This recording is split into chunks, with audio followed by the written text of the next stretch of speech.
Welcome into another edition of Sport Ball with Squam, Stogie, and Stull Dog. Stull Dog? That's not my name. I'm so flustered because that's not my name. I'm so flustered because Kyle's sitting next to me and I'm getting all hot and bothered. It's the only way to do it. Well, I'm Sam and Kyle's actually in the room with me. A floating head, you might say, in the distance. Who might say that? That's Seth speaking now from an actual distance. Greetings, hello. Look cool for our one video viewer. Yeah, I have one coworker who asked me to put them on YouTube, but he hasn't viewed any of them since I started doing that. So, Didn't we have one like random YouTube commenter, or was that on SoundCloud? yeah, No, he gave some constructive criticism, which we appreciate, and never came back. and we send that love right back to you, brother. Of course, we didn't follow his criticism, but How's everyone doing today? Are we well? well, I can't speak for everyone, but I'm doing very well. That's good. I'm coming off a tragic loss in spades. Yeah, we just got. I'll be honest, Bill and Ann, they handed it to us, That's Annie. She prefers Annie. and it was all my fault. What'd you do? There was a certain, for those of us listeners who don't maybe know the intricacies of spades, you can turn down the podcast for 2 minutes. Kyle called zero, and I had like 4 or 5 spades, and I was trying to protect him, and we had run through most of the diamonds, and he clearly didn't need to be protected anymore, and I was out of diamonds. So when they threw a diamond, I threw another spade. Even though he didn't need to be protected, I could have just thrown away a card. And then when the time came, I was spades before him. A rookie mistake. Truly a rookie mistake, a D-League mistake. I can't believe I just went into that much detail about spades on this podcast. This podcast is about spades, isn't it? Break this to everyone, but Mia Khalifa has a podcast called Sports Ball with 18,000 subscribers. Oh, well, that's where all our subscribers went. They've been following the wrong thing. They're trying to find us, but it's a shame. Well, if you search the Sport Ball Pod on YouTube, that's when you'll find ours. So just a shout out to those 5 listeners out there. Not podcast. Yeah, certainly not. Wow, all 2 subscribers. What did you say, Seth? Didn't she have a show with Gilbert Arenas? She did. I saw one thing about when Gilbert Arenas was ranting about how terrible Blake Griffin was like 3 years ago. That's nice. Mm-hmm. So what is this podcast? What are we doing? This is a spades podcast. It's our spades and you. That's how like to be a better spades player. every edition. Talking speed strategy.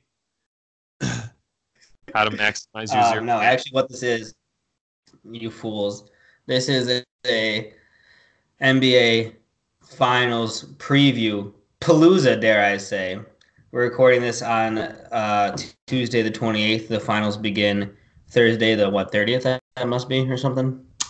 Thursday the 30th. Yes. We're all very excited. This is the year. This is what we've all been waiting for, guys. But first, let's take a step back and really go over the conference finals and how those went. What do you say about that game? Huh? Sounds good. How's still just scrolling through YouTube videos trying to find our one commenter. It was whenever we talked about the Nuggets. Wow. Okay. I think it was Big Honey. One of our greatest episodes, you might say, Big Honey. Seth, I'll just talk to you since Kyle's indisposed and decomposed. I'd say one of our 20 greatest episodes for sure. We haven't even had 20 yet. Does he know, you think? See, I think this is number 17. Stimpy boy, baby. Shout out Stimpy boy. Shout out Stimpy boy. We don't know where you went, but we want you back, baby. Come on. Our greatest fan. All right, so here's what happened in the conference finals. The Warriors swept the Trailblazers despite not having Kevin Durant. The Raptors lost the first 2 games to the Bucks, but then won the remaining 4 to take that series. Which one do you guys want to hit first? You know, this is a democracy, so I'd like it to open up to you guys, and also because I forgot to make an outline. So what do you guys want to go, west or east first? West. You said that in perfect synchronization. You're welcome. It would be sport ball if it wasn't. See, in sports ball, you don't get that kind of synchronization. You really don't. That's what they don't tell you. All right, West. So, what do you guys want to talk about? I'd say this is the best start of any of one of our episodes. I want to talk a little bit about Draymond. I thought you were just gonna say how the Warriors just whipped that ass. No, I wasn't going to say that. All right, But we you can talk did. about Draymond. So, Draymond finally stopped bitching at the refs. That was nice. Yeah, And he he said, acknowledged it too. yeah, he said he decided, I think his wife talked him into it. Girlfriend, wife, fiance. Who's to say? Boyfriend, who knows? Right. Um, and he really showed in this. I love when he and Steph play without Kevin Durant because they have that pick and roll combination where often opponents like the Trailblazers will trap Steph, and then you have Draymond 4-on-3 usually getting to make decisions with what he's best at. And the other thing I noticed about him during this series is that he would just take the ball off the rim, even if it was on a make. He would just take the ball and go 90 feet down the court, and get a foul call or go to the rim or find an open shooter. And that's something that really no one else can do. It kind of goes back to holy shit. There's just a big lightning strike outside, but me and Kyle are fine. Thanks for asking, listeners. Oh my God. Wow, my approximation, worst of it is about 7 miles away. That was a big thunder. Shout out Thor. But it kind of goes back to the endless debate that me and Seth have had over who is more valuable, Draymond Green or Klay Thompson. And I staunchly argued Draymond Green and then caved like the weak man devoid of principles that I am earlier this year and said that Klay was more valuable. In my defense, Draymond didn't have a great regular season. But I think in the playoffs we've shown that, I think obviously it's very hard to find a Klay Thompson or a Draymond Green, but nobody else in the league does what Draymond does, where he can facilitate the offense on the short roll better than anyone else in the league. He's one of the top, I would say, 5 to 10 defenders in the league, and certainly when he's at his peak, he can be one of the few best. And he can run your fast break for you.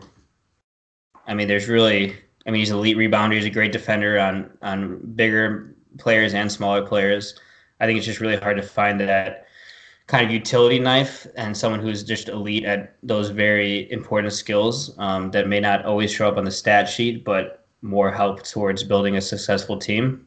So I think that he's a big reason why they swept the Blazers. And I would be a little concerned that he would be able to reach that level in the finals because I would say that I know we don't want to hear the game of Marc Gasol, but Toronto's big men, I'll just say, the anonymous big men, I think will be better. I think we'll be better at corralling that pick and roll with Steph and Draymond than Portland's bigs, certainly, who have Enes the Penis Cantor, who might as well have some mount blocks for shoes. And he's just always flaccid in the paint. Right. And and Zach Collins, who fouls people left and right, like he thinks he gets rewarded for it. So the fact that they don't play Jake Layman is kind of crazy to me. That would be crazy. He's definitely would have been much more serviceable in that Golden State series than Enes the Penis. Defensively, he's just as bad, though. Maybe. He's got to be at least a little friskier. A touch better. Which is my word for bad, as we know. Someone's got to put on for the layman in the crowd, so. You could either have a layman or you could have Jake Layman. You take your pick. John, what are your thoughts on why I'm right about... What are your thoughts on why... Is a machine. I had to let him finish it. What are your thoughts on why Draymond's better undeniably and why I'm right? I don't have thoughts on that, but I could speak to how you're wrong. Oh, okay. Yeah. I would say the game, as Bill Russell once said, the game is about buckets. Did he say that? It was something close to that. The game is about buckets. Bill Russell, Seth Quam. I think you were talking about how Draymond is like the only person in the league who does that. And I would say that's probably true. There are other people who do basically the same thing as Draymond does and maybe better. I feel like it's not even close. Who? Yeah. LeBron can do everything Draymond can do. Okay. He's not as good of a defender anymore. Well, we're comparing LeBron to Draymond. Obviously Draymond's better. There's no doubt. So like Klay Thompson, who else in the league can do what Klay can do, which is Not shoot create from a shot. 40% from three and defend the other team's best player. It's like Kevin Durant, Kawhi Leonard. That's about it, right? So it's not like Draymond is once a unique player and Klay is like replacement level. No, for there's sure. very few people in the league who can do what Klay can do. Definitely. And I think he has shown better playmaking abilities or just blossomed into more playmaking opportunities with KD out. And I just think definitely Draymond, you're right, has played a lot better in these playoffs. So, it's trending towards your perspective. Did you hear that? He That's hasn't as much conceded of yet. that's as much of a concession as I'll give. But I'd still rather have Klay. And I think, even if Draymond's antics have decreased, Klay never has any antics, and never does Steve Kerr need to worry about him. He's like low maintenance to the max. He's no maintenance, and he sits in the locker room and reads a newspaper before games. So I love my own son. I love Klay too. I had nothing against Klay, Real question is, you take Steph Curry off that team, I don't think either of these two players are as good as they are. Right. I mean, The one that holds more of their true form is Klay. Mm-hmm. Draymond can't do what he does if Steph Curry isn't his point guard. But luckily, we don't have to worry about that because they're on the same team. I mean, it's just like Draymond wouldn't be who he is without the Warriors, but the Warriors definitely wouldn't be who they are without Draymond. So, you can't have one without the other. It's interesting you brought up Bill Russell, too, because I was thinking of I just read the section in Bill Simmons' Great Book of Basketball or whatever it's called, Big Book of. It's just the book of basketball, I think. Of course, and I'm reading it as big, to stave off Seth from reading one of his many books that I'm supposed to read for him. So that would make him really happy. But the section was just talking about the secret of basketball and how it's not about basketball; it's about chemistry and unselfishness and how a team can work together. And when you combine that with talent, that's when you can maintain a champion, right?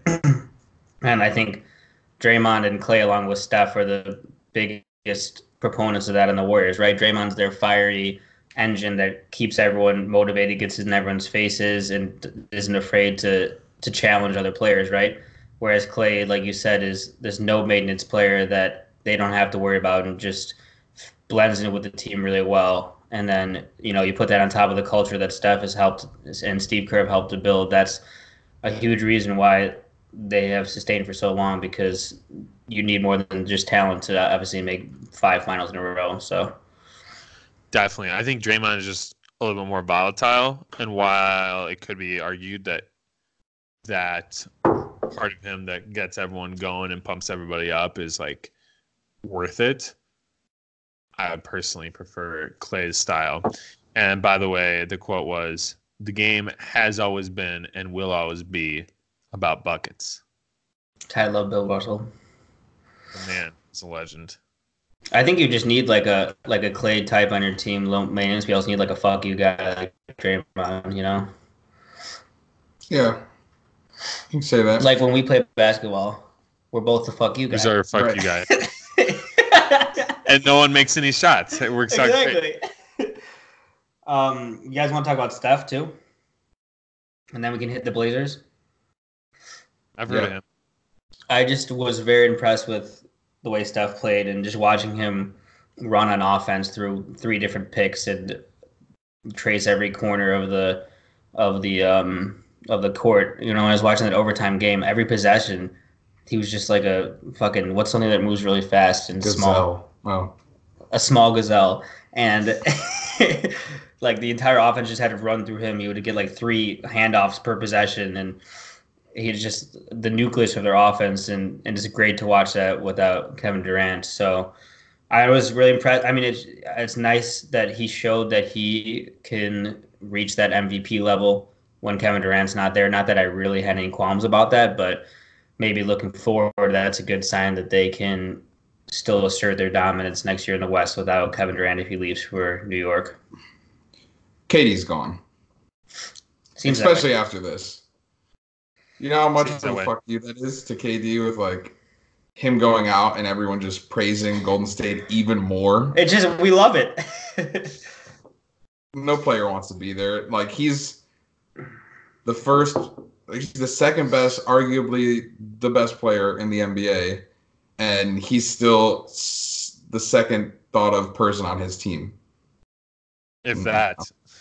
Yeah. Honestly, I mean the fans love Steph way more than they're ever gonna love him, and like it's gonna be hard for him to find like his happiness. I think because I think he thought winning championships would make him happy, but the fans still don't like him, and so I think he's trying to like find that acceptance. And I don't know if going to New York and being in that media frenzy is gonna make him happy either. So I just want Kevin Durant to be happy. There's what in the current NBA there's probably only 5 players that are gonna be like the staple of a team for like their entire career, right?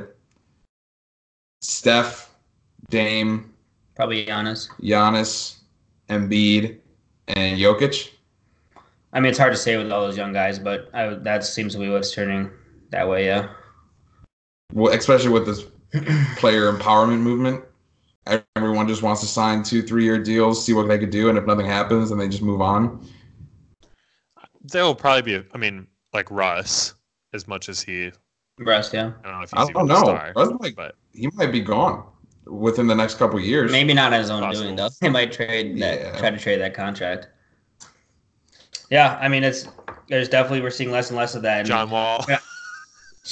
John Wall will be. Not getting rid of him. Probably same with Russ because they both have like 40 million contracts. Yeah. Andrew Wiggins. But I would like to see Kevin Durant go to the Knicks, dare I say, because now I get to watch these Warriors that I aesthetically find better looking than the Warriors with Durant, and I get to watch.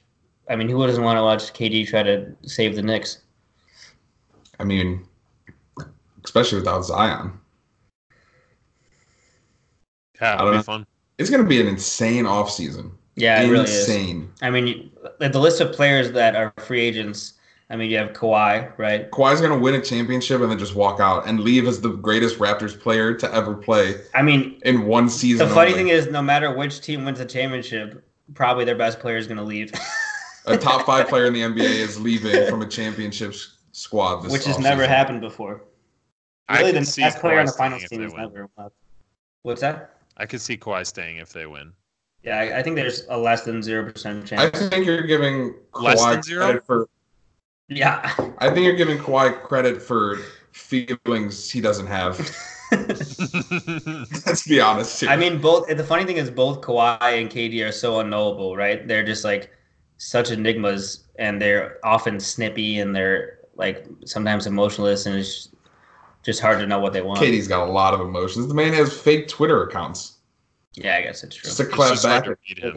He oscillates between emotions. Should we talk about the Blazers quick before we go to the Raptors? It's funny because I said let's talk about Steph and then talk about the Blazers. So even without an outline, I am the outline. I've become too powerful. Go on, man. One more city stone. This is my gauntlet. That was just my arm. Seth, why don't you talk about the Blazers? 420 Blaze it. I think by all accounts, this was don't vape, kids. It's not healthy. Yeah, don't vape. By all accounts, it is a successful season for the Blazers. I don't imagine they would have beaten the Warriors even if they had Nurk, but I still think considering how far they got, running it back with basically the same team plus Nurkic, hopefully coming back healthy, I think would be an exciting prospect. We all love Dame. I think their role players showed at times that they could come in. It would be nice to see if they could get some amount of improvement from the bench. if they had consistent players instead of Rodney Hood type players. And I think the biggest, in addition to getting Nurkic back healthy, the biggest way that they can improve is with the development of Zach Collins. And if he can be a legit 3-point threat and a shot blocker at the rim without fouling, that could be really helpful for them. And honestly, if Dame would, teams were really trying to defend Dame and like doubling on picks and forcing him into passing. So I get that, but I think he could play a little bit better in the playoffs as well. But I'm pretty excited to see what Portland is like in years to come. Kyle, thoughts? Portland has very interesting off-season that it kind of they need to capitalize on. Like we said, there's so many free agents this offseason, and they really need a small forward, power forward that can create their own shot, and someone that can defend another big wing player on another team. And that was kind of their downfall. We saw it in all of the series that they played in. So, like I mentioned to you guys, Tobias Harris would be like the best player for this team to acquire this offseason. He's a guy that could play. He's probably one of the better defensive players in the NBA, just overall. Can create his own shot, is unselfish, isn't going to care if Dame's going to carry the load one night, isn't going to care if CJ McCollum's hot and he's going to take all the shots one night. There's going to be nights that Tobias Harris gets hot and Dame and McCollum are the type that's going to feed him. And especially with Nurk back next season, that is just like the perfect player for them to keep their core, which they've already done by, I'm pretty sure they extended Dame the other day or offered to extend him and he's going to keep it. And just adding that extra player that can kind of move the needle towards, they showed with this team without Nurk that they can make a run for it. Now you add one more player that can, like I said, create their own shot, handle the ball, defend small forwards or power forwards on another team, switch. He's like a poor man's Kevin Durant, which I think we mentioned when we were talking. A homeless man's Kevin Durant. Are all homeless people poor? We don't know. Not all. How do you define poverty? Stay woke. Wow. So that's what I think they need to do this offseason. I want to say it was an impressive series, but it wasn't. They got swept. But it's tough when your best player is also suffering from an injury in the most pivotal series of the year. So yeah, I think it's nice for the Blazers because they've been this team that's been around, in the playoffs for like 5 or so years, but have never made it to this point before, and have shown that just continue. What's the word I'm looking for? Continuity. Thank you, Kyle. Continuity, and keeping the similar roster construction and bring the same players back every year can benefit you. And I'm glad that they finally reached this point. Kyle's definitely right that the Maurice Harkless, Al-Farouq Amino spot is where they need to upgrade because those players just didn't make shots in the playoffs. I'd have some qualms about Tobias Harris just because he played so poorly in the playoffs, but he'd certainly be an upgrade. And maybe, he would play better if he got more offensive responsibility instead of just having to spot up in the corner as the fourth option in Philly, Exactly. Just feel like they probably won't have the cap space for Tobias, right? I don't know what's happening with Al and Mo and what their contracts are and when they're leaving. The problem is if they do sign Tobias, they also have to sign Boban. So of course, they really need cap space. You can't have Toby without Bobby. But it would be, if I was a Western Conference team, like the Nuggets or the Blazers, I would be pretty confident heading into the next season because I'm pretty confident that Kevin Durant is going to be gone from the Warriors. I'm pretty confident that Chris Paul is going to continue to decline for the Rockets, right? And I think that leaves the West more wide open, right, than it has been in previous years. So I think the future is bright for those two teams, especially, and probably the Jazz too. Jazz also candidates to sign Tobias, I've read. So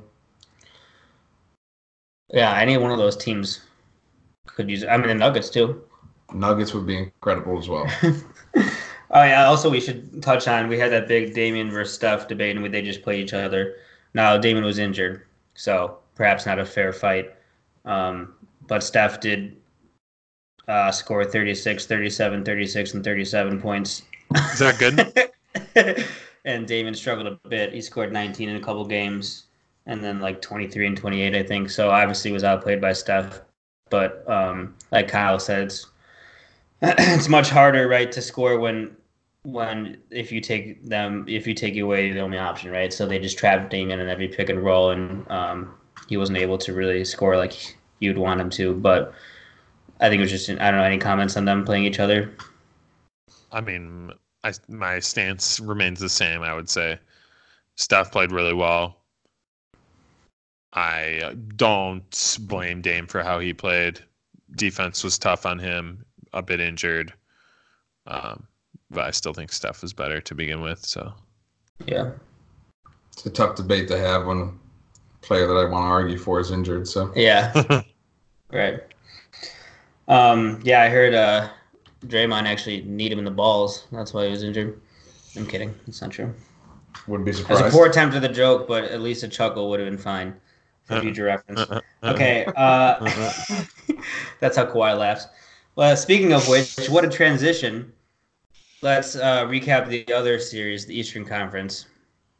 So it was interesting because I thought, and many thought that even after the Raptors won that one double overtime game to go only down 2-1 in the series, I still had confidence in the Bucks that they were going to win in 5 or 6. Even when the Raptors evened it up, and it was 2-2, I said, well, Milwaukee's got a home court advantage. I still think they're going to pull this out in 6 or 7. And then they lost. I mean, the Bucks had lost 2 games in a row, I think like twice, all regular season. And then they lost 4 games in a row.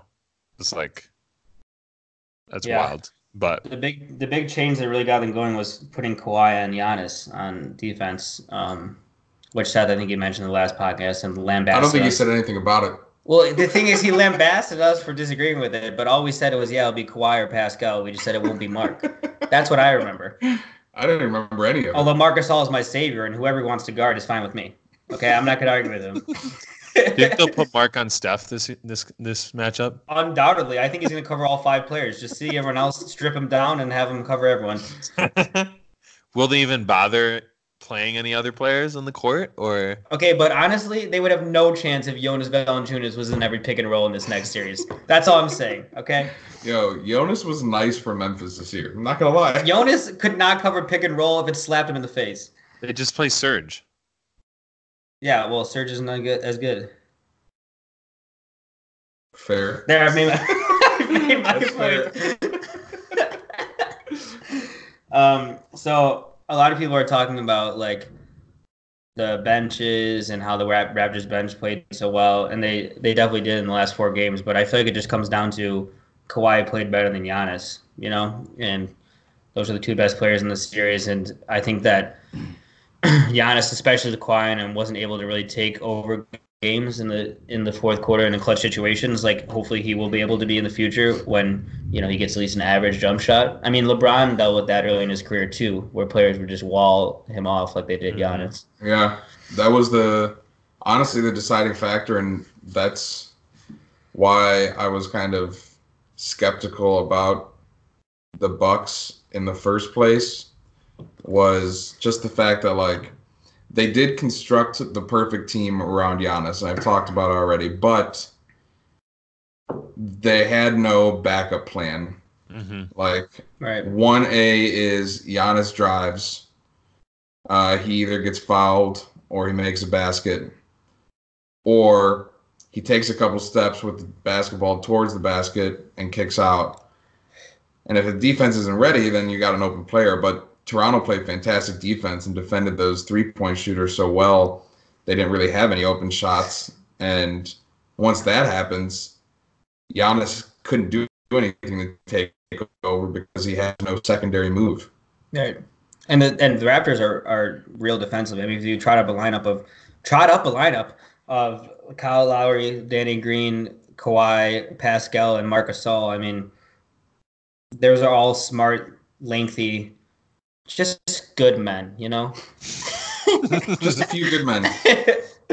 Well, I feel like the backup plan was supposed to be Chris Middleton makes a play, and he just couldn't really. And I think probably he had a bad series, and also you credit the Raptors defense.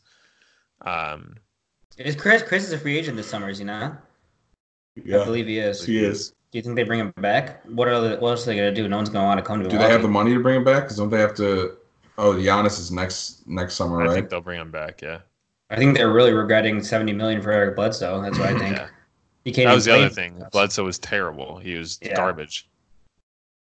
So yeah, he said I was listening to some podcast that said he said he like still gets really nervous in the playoffs and like just like doesn't play as well. And It's just basketball, bro. Just play. It's just a game. That's easy to say when we're sitting here in our skivvies recording a podcast. You're in your skivvies? Me too. Yeah. Oh, nice, dude. Also, why didn't they have Giannis guard Kawhi? I mean, I know he's like a great, free safety on defense, and he's a great rim protector, but I feel like he could have shut Kawhi down more than Chris Middleton did. I don't think there's any shutting Kawhi down. Okay, not shutting him down, but like dude's a robot. Slowing him down almost as much as Kawhi slowed down Giannis, perhaps. Maybe. I kind of would have liked to see them try it at least, and it was like Giannis isn't scoring on offense really, so you don't have to save him for that. You might as well max his value out on defense. But yeah. I don't know. I really don't the needle. Understand Bud's comments after that last game. Bud, like he was like, "Well, I didn't see any advantage to playing Giannis 44 minutes." Well, it's your last game of the your season. Game's on your season's on the line. Do you not? Why would you not put your best player, one of the best players in the league, out there, whether he's making shots or not? Like, it's just Bud was so good all year, or maybe he just made it look like that because they were clicking for so long, and the Which game was it when we were like texting? Like Giannis just wasn't in the game. That was the fifth game. Yeah, they took him out with 2 minutes left again for some reason. Yeah, that was weird. That was ridiculous. I think he had 4 fouls, maybe 5, but still, there's 2 minutes left. You have to play it's him. Your season. Yeah, there was some questionable coaching by Bud, but also I think that like his role players just weren't as good as the Raptors either, and Giannis just wasn't ready. Mm-hmm. Those were the two biggest factors. I'm guessing that like next season Giannis will be okay at like wide open threes, like maybe 35%, 35%. That's what I'm hoping. I guess he already is kind of like that, but just more confident shooting them, and I think that's going to open up his game a lot more. I mean, I don't think we've even seen the finally formed Giannis. No, definitely not. I mean, he's what, 23? Soaking wet? No, I think he's like 25. I'm not really sure. Wow. Look it up. You're the in-podcast researcher. Say less. Say less. Also, Kawhi's having quite the run in the playoffs, huh? Although, as he always does.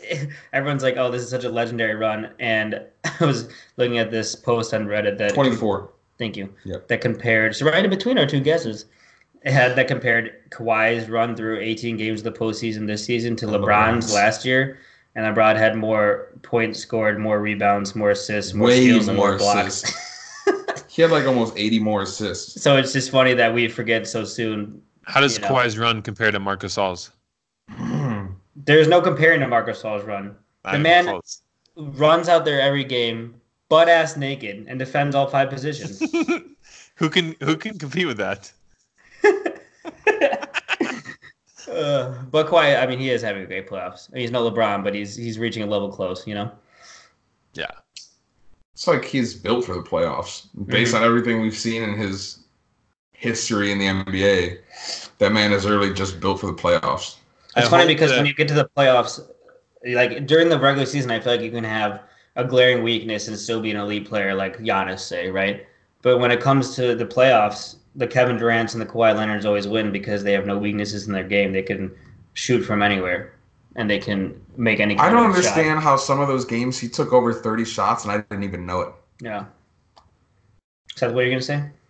I'm hoping that any residual unhealthiness of his quad will be resolved with a few days rest before the final starts. It's just nice to see it would be nice to see 100% Kawhi. Yeah, he was limping a lot during a couple of those games. I guess he wasn't lying about an injury, huh? I never thought he was, though. Team Kawhi. That's a good transition to what's to come. I'm glad that you said that, Kyle. Let's take a break to thank our sponsors. Kyle? Bird Box. If you're in the market for birds or boxes or both, go to birdbox.com/sportball to get your free first month box and a bird. Bird in a box? We're back. Thank you to and Bird birds. Box for sponsoring this episode. So the finals are coming up, gang. I'd like to say before we go on, Bird Box has been a silent partner all year, all Much like 19 episodes. So yeah, much like how LeBron's always kind of sitting in the background, but he's never really. He's a shy one. right, Mr. Grinch. So I'm almost guaranteeing, without knowing anything, that me and Seth will pick the Warriors, and Kyle will pick the Raptors. 100%. That's just who we are as people. 100%. The only question is how many games. Kyle, why don't you make a case for the Raptors before I make my case for Draymond Green as the best player ever to live? Well, Other than Mark. Of course. it's going to be interesting. And I know I've already said I don't think Kawhi has emotions, but the only emotion he might have is hate. And he for sure hates the Warriors. And, I mean, we saw what he could do basically by himself. He carried Toronto for 2 series, and then finally role players started hitting shots, and they beat the best team in the East. Now real quickly, with Fred VanVleet and Kyle Lowry, is that the biggest ass backcourt in the league? Well, Fred VanVleet was ass until he had a child. Right, But he just had a kid, so now he's got that. No, You know. he's literally the biggest He's- asset, right? he's got a sneaky big ass. Fred? Yeah, Nowhere near as big as Kawhi. Of Or course. not Kawhi's. but once you factor in Kyle's big ass, Kyle. and then your running mate in the backcourt has a substantially large bottom as well. I think What we're we gotta talking top do- 50 at least. What we got to do is convince Vladimir Guerrero Jr. to switch over to basketball. Now Not that. It is a thick- THICC. then they changed their Yeah, name makes to the sense. Toronto Tuchuses. Dumb man. However, they are all in Toronto, surprisingly. Yeah, so it wouldn't So be that hard. Toronto is just home of the Tuchuses. Oh, maybe that's it. You just have a bigger ass when you live in Toronto. That's it. Wow. We should send Ben up there. It's been solved. Women, Uh, listen to the pod. You're looking to get a bigger butt? Who isn't? Take a trip Or to men. Toronto. Oh, I thought you meant Shout because out they're Delta. interested. I thought you meant because they're interested in men with big butts. No. Oh, that too, though. Skip the workouts. Just fly to Toronto for a weekend. You're good to go. I won't have to squat ever again. The town of Tuckus. Anyway, you were saying. Shaping up to be a couple big asses and a great series.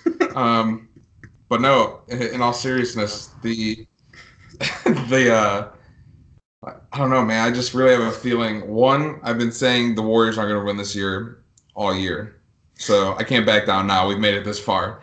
The man's on a mountain, stranded at the top, and he can't get down. 2, Kawhi's got something to prove. He was taken out of a series, 3 years ago, due to injury by malicious play, and wasn't able to carry the Spurs past Golden State. Mm-hmm. Now, he is undoubtedly the number 1, number 2, and number 3 on a team. And Not in top asses, though. Keep in mind. And I think we've seen, obviously, like, he is probably one of the most underrated playmakers in the NBA. Like, even if he doesn't have a shot, he always seems to make the best play to put another player in the best position to score. And the defense on that team as well, as we've said, is a top defense in all of the NBA. And we saw what a tough defense can do to Golden State with Durant when they were playing the Clippers, who's just stingy, right? Mm-hmm. They're a stingy team. And stingy, is that the right word? That has to be. Frisky. Frisky. That means they're bad. Yeah. But they still squeaked out 2 wins. Yeah. So. But the Blazers. Not that great on defense. Not frisky. Not stingy. Mainly what I'm saying is Kawhi's going to get his. He's going to average like 38 points, 9 rebounds, 6 assists, probably 2 blocks, 1.5 steals. Can you believe the man's doing math on the podcast, but also for the future? Some call me Will. 3. I'm always hunting for the right something. Oh, he almost nailed it. He couldn't quite close. Yeah. Seth, tell me why the Warriors are going to As a win. closer. Well, I think obviously the Warriors are the favorite. I think they will win. I will be most likely picking Toronto in our playoff pool because that's my only chance. How far am I behind? Show me the standings.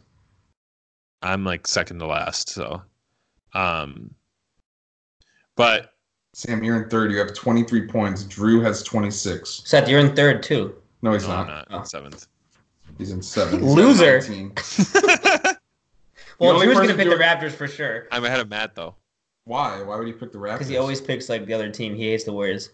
He always picks like the Spurs against them and stuff. Who does? Drew. I think he did that the one year just because he was way behind as well. I'm pretty sure he picked the Rockets against them. So did I. What's that make me? Well, you're on top of a mountain. You can't get down. I need a goat. Sorry, Seth. Continue. I got sidetracked. I mean, just the Warriors are the better team. They have shown time and again that even in close games, they just gut it out, perform well, which makes sense given how many close games they've been in. And, you know, there's all these times where like Kyle can talk about, well, if this one thing had gone differently, if the Rockets hadn't missed all these shots, if so-and-so had shown up, if they had made these couple plays, you know, but that's what makes the Warriors great is that they don't need those excuses because they make those plays and they overcome when they get a bad call from the ref or when someone's having a bad shooting night. They just have so many weapons and they perform well when they need it the most. So I expect they will win. I will be cheering for Toronto. I enjoyed watching the Game 6 of the Eastern Conference Finals with my friend Netta, who's from Toronto and has been watching in Jurassic Park. That's dope. So I will be cheering for Toronto on her behalf and just for the underdog. But, I mean, I will expect the Warriors to win. I think what you're talking about there kind of goes back to that Bill Russell point about the intangibles of a championship team. You know, the unselfishness, the chemistry, the determination to overcome obstacles, and that's obviously they have more talent than everyone else. But they also have those intangibles too, and that's, you know, you can't take that for granted either. I think I'll be probably picking the Warriors. You know, I'll say it right here. Warriors in 6. Book it. I think the Raptors can get a couple games. I mean, they're certainly better than the Cavs teams that we've seen in previous years. And the Cavs team even almost stole a game against them in last year's finals. But I think when it comes down to the Warriors have too much, you know what? I'll be cheering for them too. That's right. I said it. Oh. Kawhi can eat my ass. You hear that? You didn't say that. I'm just kidding. You didn't mean it. Well, I mean, fine, he can get it. Don't get me wrong. But I just feel like even if Kevin Durant misses a few games or the whole series, which is a big variable, right? We know he's going to miss game 1. He's questionable for game 2.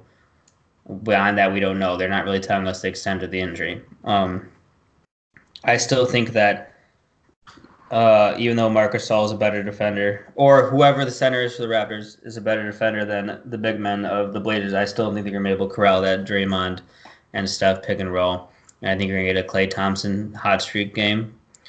And then you'll probably get a couple games where Kawhi, like Kyle said, goes off and scores 40, and they may pull out some of those. But in the end, I think the Warriors are going to prevail with or without Kevin Durant.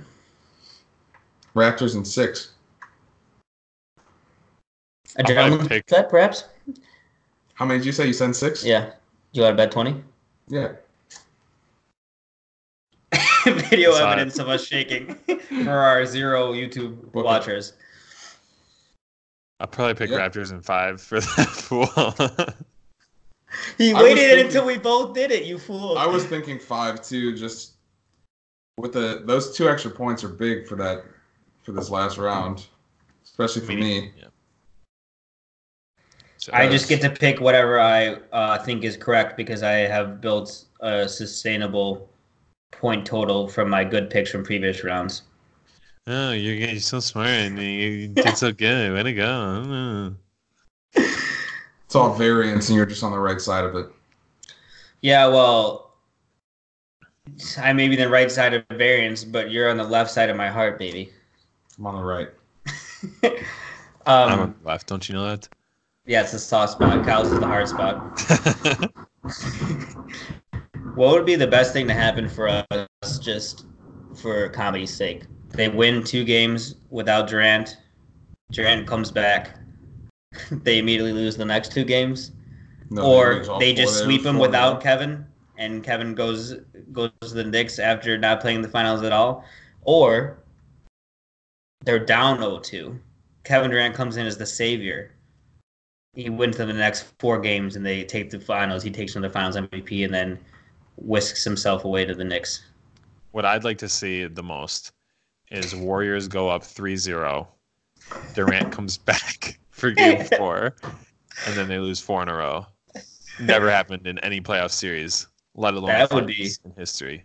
That would be wild. It's exciting, but obviously that would never happen because even if they were up 3-0, Durant would just not come back then, I would assume. Yeah. What do you think the injury even is? Because it says like a calf strain, and then he's out for he's been out for 2 weeks. It's his Achilles. They're not going to say anything until the playoffs are over. You heard it here first. He tore his Achilles. That's right. Sport Ball reporting. We have several sources on the ground. And in here. Technically speaking, the Achilles is part of the calf. Right. And our sources are technically part of the ground. In that they're in my mind, and my mind is attached to my head, which is attached to the rest of my body, touching the ground. Well, it took him a while to get there, but he got there.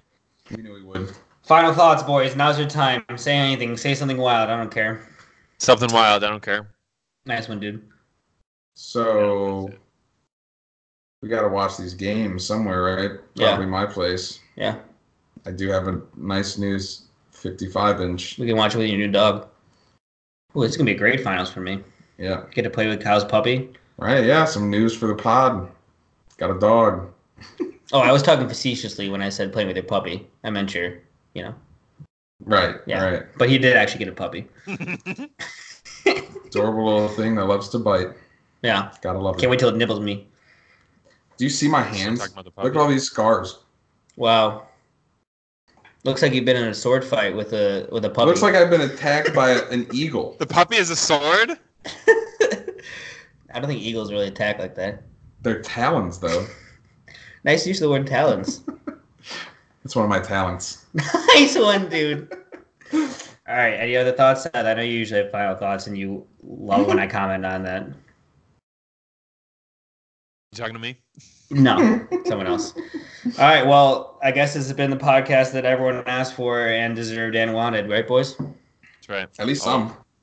I know Matt's ready to listen tomorrow. What would you say happened on the third day? He rose again.